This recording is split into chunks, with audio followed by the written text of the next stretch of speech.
Hello everyone! Welcome back to my YouTube channel. And today's video guys, wala tayong trabaho. So magluluto po tayo ngayon ng kamuting kahoy at saka kamote. Dahil nga darating yung dalawa kong amiga or kaibigan.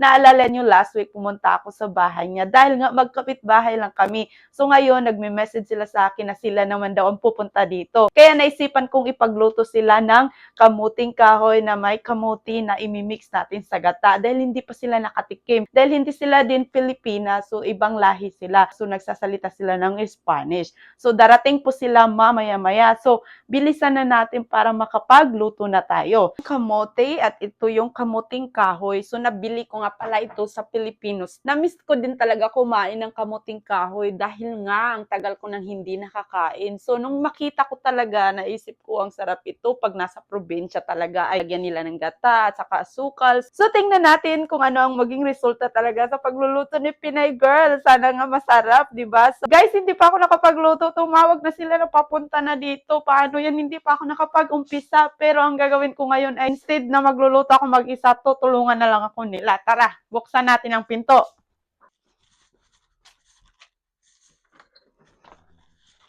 Ay, Marisa! So cold. Where's Susiba? I phone here maybe 10 minutes. Sit here together. My house here, we know about there. Like that. Oh, yeah. Marisa, say hi to my vlog. Oh, Here, look. hi. Hi, guys. Otra vez las tres. Yeah. You are a sister. Oh, yeah. Hi, vlog. Oh, what's this? Dile que ese es capecho de camarón. Oh, camarón. No les gusta. A mi esposo le gusta. Ay, ¿por qué no me dije? En verdad, luego un poquito en un tapercito. Porque yo pensé que no les gusta ver que otra vez casi no combinamos. What's that? Dile. In chicken? Is the chicken? Salad? No, ceviche. Ceviche. Ceviche de camarón. Is that chicken or what? No. Camarón, shrimps. Oh, tama namin. No, ano. Mira, me conoces. Entonces, pasándolo, vamos a conocer de buena manera. ¿Cuál es la diferencia? ¿Dónde se trata mi vida? Y eso fue que a la semana y solamente por videochat, me lo dijo así. Ahí fue donde él me dijo. Ang aking amiga, so tumulong po siya sa pagluluto ng aming kamuting kahoy at saka kamote. So, ang sarap. Hi, Sipa. You okay? Sipa. Hello, hola, Pilipinas. Hola, Pilipinas. Pilipinas.